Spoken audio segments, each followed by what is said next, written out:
رب قربنا وباركنا لنعمل صالحا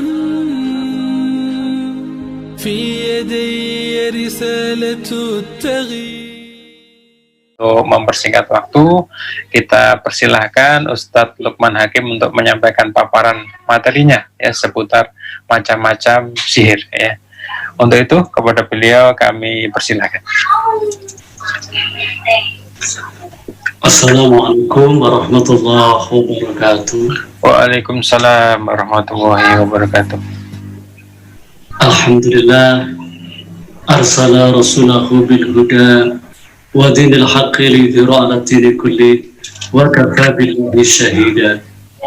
Asyhadu an la ilaha illallah wahdahu la syarika lah, lahul mulku wa lahul hamdu wa huwa ala kulli syai'in qadir. Wa asyhadu anna sayyidina Muhammadan abduhu wa rasuluhu sayyidul anbiya'i wal mursalin. Qala Allah Ta'ala fi kitabihil karim, a'udzu billahi as-sami'il 'alim minasy syaithanir rajim. Falamma alqaw qala Musa ma ji'tum sir. Innallaha sayubtilu innallaha la yuslihu 'amalal mufsidin wa yahiqqul haqqa bi kalimatihi walau karihal mujrimun. Para pemirsa Hidup Berkah channel yang dimuliakan oleh Allah Subhanahu wa taala, kita bersyukur kepada Allah Subhanahu wa taala dengan ucapan alhamdulillah, bersolawat kepada Nabi sallallahu alaihi wasallam. Allahumma shalli wa sallim wa barik ala nabiyina Muhammad wa ala alihi wa sahbihi ajmain. Para pemirsa Hidup Berkah channel yang dimuliakan oleh Allah, kita pada saat ini berada di hari ke-10 di bulan Dzulhijjah. Mudah-mudahan puasa kita, puasa Tarwiyah, Arafah, senantiasa diterima oleh Allah Subhanahu wa taala, juga amalan-amalan kita selama bulan Dzulhijjah senantiasa diterima oleh Allah Subhanahu wa taala dan menghantarkan kita menjadi pribadi-pribadi yang bertakwa kepada Allah Subhanahu wa taala. Para pemirsa Hidup Berkah channel yang dimuliakan oleh Allah, bahasan kita pada malam hari ini yaitu tentang macam-macam sihir, yang mana kemarin kita sudah buka sebagian. Yang kemarin kita bahasannya adalah bagaimana jin itu masuk dalam diri manusia. Ternyata ada yang masuk lewat pintu-pintu yang namanya ain. Kita mereview lagi biar tidak lupa, yaitu ain itu apa? Yaitu tatapan mata orang iri, dengki, buruk hati, mata jahat ke kita, itu sekian persen bikin gak nyaman. Atau pujian-pujian dari siapapun dikala muji ke kita atau barang yang kita miliki dengan pujian tanpa menyebut nama Allah, itu juga berpotensi menjadikan gangguan di tubuh kita. Makanya Rasulullah tidak berlebihan kalau beliau mengatakan al-ainu haqqun, ain itu hak adanya. Kemudian pada malam hari ini kita juga buka kaitannya dengan jin-jin masuk. Bagaimana? Yang pertama adalah kaitannya yang berikutnya adalah tema-tema sihir, di mana sihir ini adalah sesuatu yang fakta dan nyata. Jadi kalau ada di antara kita yang tanya, apa masih ada di zaman yang serba modern seperti ini? Itu tetap ada ya. Jadi bukan hanya pada saat dulu nabi-nabi terdahulu, bukan saja. Kalau kita berbicara tentang Nabi Musa dengan Fir'aun, juga ada di situ cerita tentang sihirnya para pengikut Fir'aun. Ya, kemudian zaman Nabi juga ada, nah termasuk di zaman sekarang. Jadi jamaah rahimakumullah, bahwa sihir itu apa? Definisi sihir itu banyak isinya, bersama seorang manusia dengan bangsa jin dalam rangka untuk mencapai tujuan-tujuan tertentu. Jadi harus ada kolaborasi dengan antara manusia dengan bangsa jin, dengan melakukan hal-hal yang disepakati oleh bangsa jin.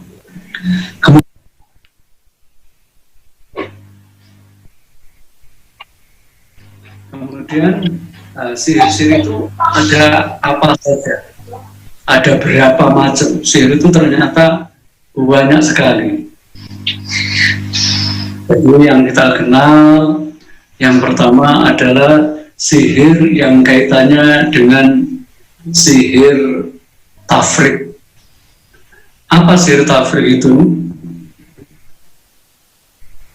Yaitu sihir antara suami dan istri, antara seorang dengan keluarganya, antara seseorang dengan pertemanannya, antara orang dengan relasi kerjanya. Jadi sihir tafrik itu bisa mengenai istri, bisa mengenai keluarga, bisa mengenai kita dengan rekan sejawat kita dalam urusan kerja dan sebagainya. Jadi banyak kasus di lapangan bahwa setelah mereka bekerja sekian tahun padahal prestasinya bagus, ternyata menurut dia kerjanya sudah lumayan baik dan sebagainya, ternyata kok di lingkungan pertemanan itu tidak rukun, tidak kompak, bahkan cenderung saling menjatuhkan. Ya, terus kemudian teman-teman rekan lain itu tidak ada hujan, tidak ada angin, kok cepat-cepat begitu benci, nggak suka dan sebagainya. Nah, dalam kajian ruqyah itu bisa juga karena ada unsur sihir tafrik. Apalagi dalam urusan rumah tangga ini banyak sekali. Jadi banyak sekali. Jadi kita tadi juga siang tadi menangani kasus sihir tafrik, yaitu sihir supaya istri nggak senang sama suami atau sebaliknya. Biasanya seperti ini ada campur tangan orang ketiga supaya rumah tangganya kisruh dan sebagainya, atau si laki-laki ada nuansa kena sihir dari wanita tertentu yang tujuannya supaya suaminya itu bisa dan bisa digait, nah bisa diperoleh. Ini juga ada nuansa sihir tafrik. Dalam hal ini banyak sekali di lapangan. Nah, seperti itu. Jadi contoh-contohnya apa? Orang-orang yang kena sihir tafrik. Sihir tafrik itu biasanya begini. Rumah tangga yang biasanya nyaman, mendadak tidak ada hujan, tidak ada angin, kemudian tidak suka dengan suaminya. Terus dia sering mengatakan ke suaminya, "Mas, tolong aku diceraikan saja, tolong aku ditalak, tolong aku dikembalikan." Padahal tidak ada masalah-masalah yang prinsip. Nah, ini biasanya juga indikasi ada nuansa sihir tafrik. Kemudian, apalagi sihir tafrik itu? Sihir yang biasanya seorang laki-laki juga demikian. Pada waktu mau hubungan dengan istrinya, ya, kemudian terasa melihat istrinya itu tidak nyaman, serasa mendadak benci dan sebagainya. Ini juga biasanya ada unsur sihir tafrik. Dan hal ini Allah abadikan dalam Al-Quran surat Al-Baqarah ayat 102. Wattaba'u ma tatlus sayatinu ala mulki Sulaiman wa ma kafara Sulaiman walakinna sayatina kafaru yu'allimuna an-nasa as-sikhra wa ma unzila 'ala al-malakaini bi Babila Haruta wa Marut wa ma yu'allimani min ahadin hatta yaqula innama nahnu fitnatun. Ya, jadi dalam surat Al-Baqarah ayat 102 itu diceritakan bahwa banyak orang yang mengikuti ajaran setan, kemudian diajari tentang doa-doa bagaimana untuk membuat rumah tangga itu jadi berantakan. Jadi bikin berantakan. Dalam sebuah riwayat diceritakan juga bahwa setan itu membangun singgasananya di atas air, di atas lautan. Kemudian datang seorang anak buah iblis. Wahai iblis, saya bisa menggoda orang ini sehingga dia bisa mabuk, bisa begini, hebat kalian. Terus ada yang satu lagi datang, wahai iblis, saya bisa menggoda orang ini sehingga dia itu sampai dia bertengkar, sampai dia itu bunuh-membunuh. Oh, kamu hebat. Kemudian ada satu lagi datang, wahai iblis, saya bisa menggoda seperti ini. Apa yang kamu lakukan? Aku bisa mengacaukan rumah tangga sehingga rumah tangga itu terjadi perceraian. Apa kata si iblis? Hebat, hebat. Nah, apa artinya? Karena implikasi dari perceraian itu, sihir tafrik itu membuat antara besan dengan besan pisah, antara suami dengan istri pisah, dan dampaknya sangat banyak. Yang paling dirugikan adalah juga anak. Jadi sihir tafrik itu sihir pemisah suami istri, pemisah rekan dengan rekan kerja, pemisah antara anak dengan keluarga. Gitu. Jadi sihir tafrik itu. Kemudian berikutnya adalah sihir yang berkaitan dengan sihir marot atau sihir marit. Apa sihir marit itu?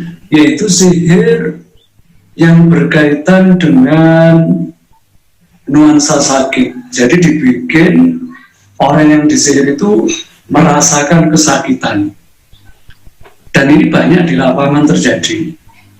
Jadi sudah dibawa ke dokter, dibawa ke lab, ternyata tidak ada sakit apa-apa.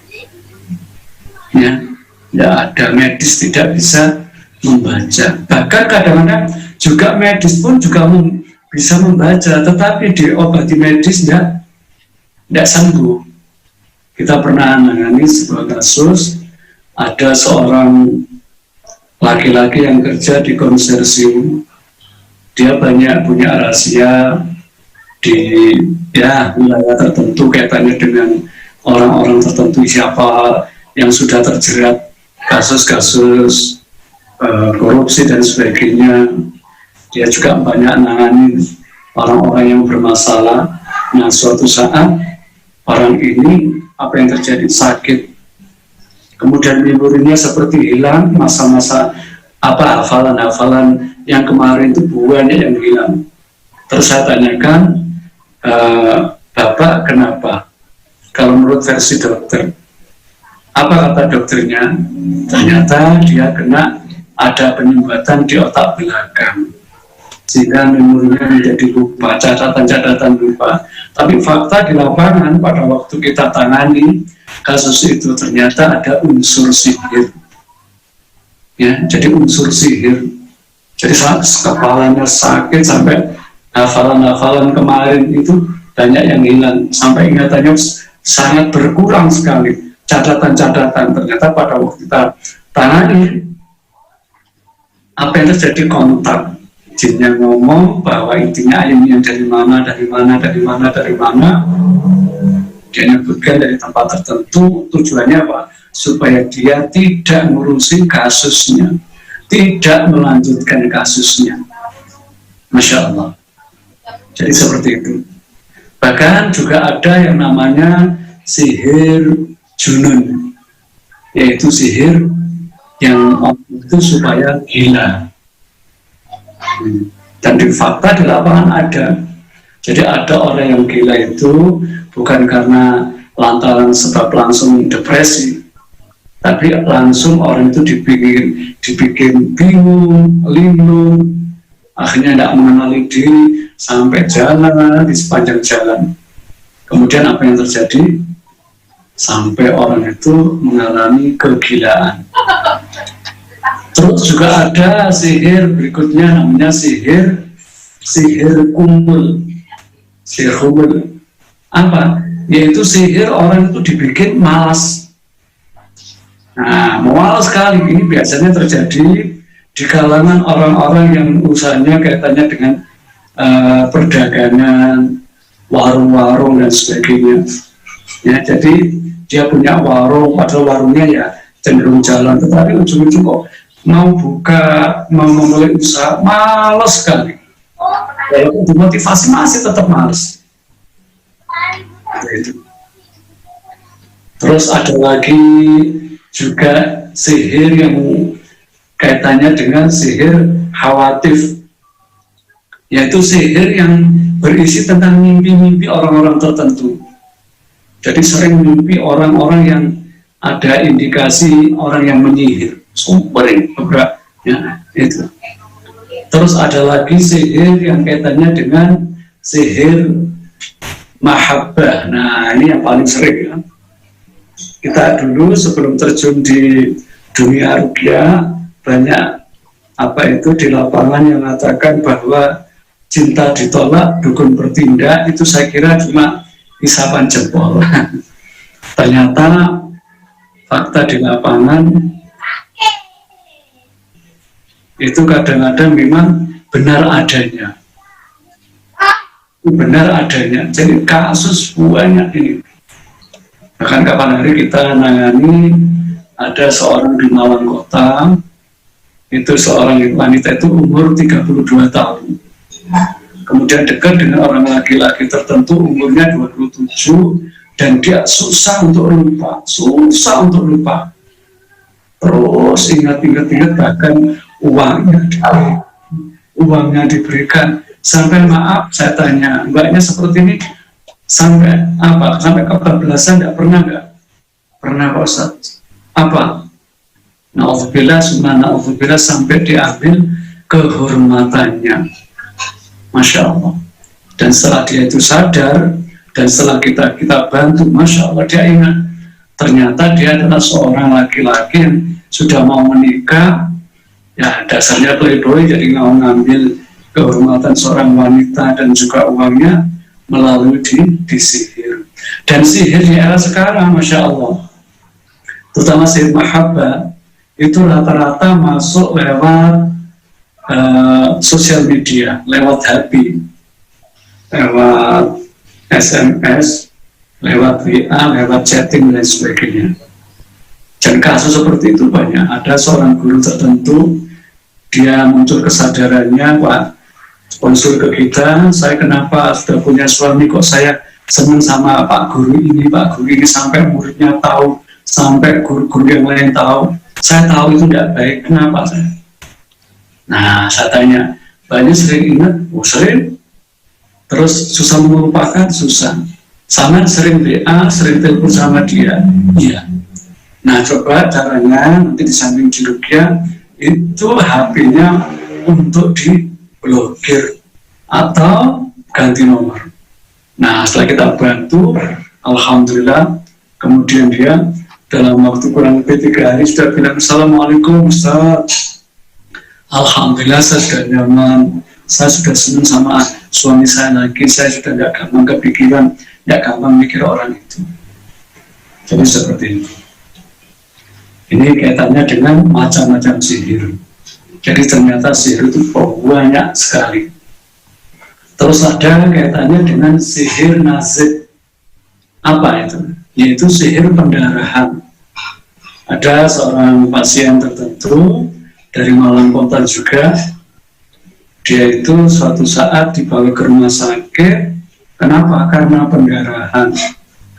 Tidak bisa berhenti sampai dia itu cemas, akhirnya takut, selalu mati, pikirannya seperti itu terus.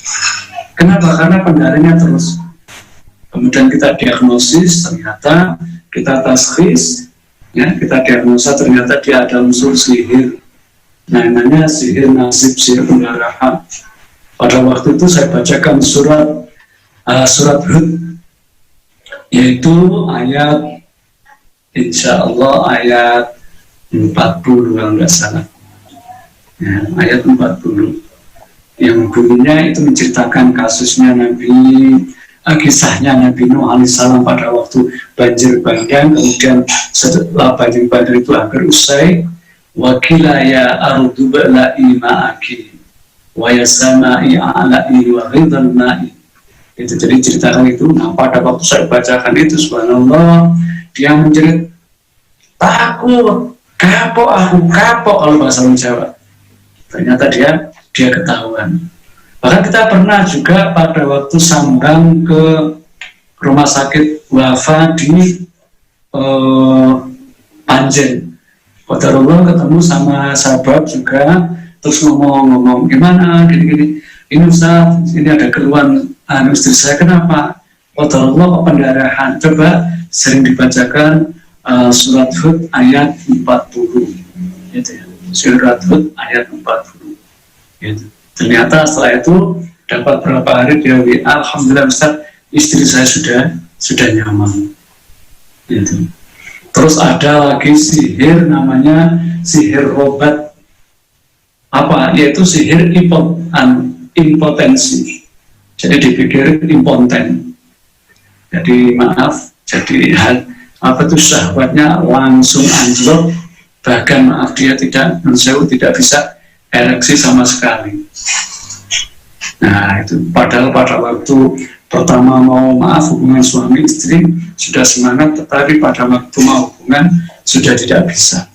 Dan kasus di lapangan seperti ini banyak. Biasanya hal-hal seperti ini diawali dengan entah menzalimi wanita tertentu atau ada crash tertentu. Jadi ternyata sihir itu banyak. Terus ada lagi namanya sihir takhil. Ya, takhil dalam bahasa kita khayalan. Jadi sihir seperti ini orang mengalami seakan-akan dia itu kemana saja seperti ada yang menghantui, seperti ada yang ngawasi, yang neror, selalu begitu. Ini kan saya pernah menangani seorang wanita dari Lumajang. Subhanallah, dia dikasih Allah wajah yang cantik, kemudian dia disihir. Karena apa? Karena dia pernah berobat ke seorang paranormal. Nah setelah berobat justru paranormalnya jatuh cinta sama dia dan kepingin nikahi. Nah akhirnya tidak berhasil, kemudian disihir sampai dia itu seperti itu tadi, khayalan, muncul seperti ada sosok-sosok tertentu yang selalu mengawasi. Itu seperti itu. Akhirnya kita bantu dan sihir khayalan ini cara ruqyahnya beda sama yang lain. Jadi ruqyahnya pertama banyak dibacakan dengan azan. Jadi kalau kita di lapangan tidak tahu caranya, memang dikira setiap sihir itu bisa dicukup dengan azan. Tidak, memang ada spesialisasinya. Jadi kalau sihir kaitannya dengan takhil, khayalan, seperti ada sosok-sosok tertentu, bacakan azan aja. Itu karena nuansa azan itu adalah pengagungan kepada Allah, tauhid, Allahu Akbar. Nah pada waktu seperti itu dengar azan, langsung sudah teriak-teriak alhamdulillah, kemudian dia sembuh. Itu. Terus kemudian sihir rezeki, sihir penglarisan, ini paling banyak di lapangan. Yaitu seorang pengusaha warung-warung tertentu begitu. Ya, kita sering menangani kasus seperti itu di Malang Raya, ya juga di sekitar kampus-kampus itu, masya Allah. Ternyata ya itu tadi, kenapa ya hal itu bisa terjadi? Ujung-ujungnya adalah dari hati yang kotor. Pada waktu orang itu sudah dihinggapi hati yang kotor. Pada waktu tetangganya jualannya laris, walaupun usahanya tidak sama, yang namanya dari hati, langsung disikat dan sebagainya. Biasanya orang tersebut pada waktu kena sihir itu biasanya cenderung sering mimpi karena tema yang awal-awal kemarin sering mimpi tema orang-orang mati, tema-tema kuburan, tema-tema air.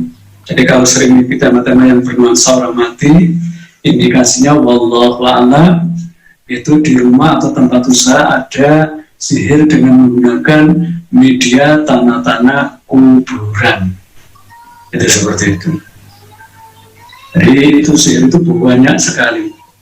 Jadi terus ada namanya sihir ta'talituz zaujah. Apa itu? Sihir penghalang perjodohan. Ternyata ada ini banyak kasus di lapangan. Kita pernah menangani seorang wanita yang kerja di Pemprov kota tertentu, itu suatu saat kita tanya, kita diagnosis, Mbak ini sudah umur berapa, sudah sekian, Ustaz, pernah nggak dilamar? Sering, Ustaz, tapi kenapa kok jarang jadi, kenapa nggak jadi, setiap datang ke rumah nggak nyaman, sudah kita semangat ini nggak jadi, kenapa? Pada waktu kita bekerja ternyata ada unsur sihir. Lewat apa? Lewat makanan. Jadi wanita ini karena dianggap di lingkungannya, keluarganya, di tetangga, saudaranya, dianggap sukses, kemudian dia diiringi sama orang tertentu. Kemudian sihirnya lewat itu, dikasih makanan ayam wudu. Ya, karena kebetulan qadarullah itu orangnya orang, kalau nggak salah, orang Trenggalek. Ternyata pada waktu kita bantu ruqyah, ternyata apa? Dia jerit-jerit suara nenek-nenek, ayah siapa ini, nenek ini, ayah siapa ini, yang dari mana? Ya, ternyata dia sihir. Nenek muncul kenapa? Setiap ada orang yang tertentu yang naruh hati ke dia muncul sehingga wajahnya kelihatannya seperti itu. Dan fakta di lapangan seperti itu ada. Ya, ada. Nah, jadi kasus-kasus seperti itu ada. Nah, setelah kita bantu, alhamdulillah dia lebih sehat, lebih tenang, gitu. Terus kemudian juga auranya terbuka, secara fisik dia kelihatan lebih nyaman, seperti itu. Mungkin itu kaitannya dengan macam-macam sihir, walaupun memang ini penjelasannya sangat banyak sekali. رب قربنا وباركنا لنعمل صالحا في يدي رسالة التغيير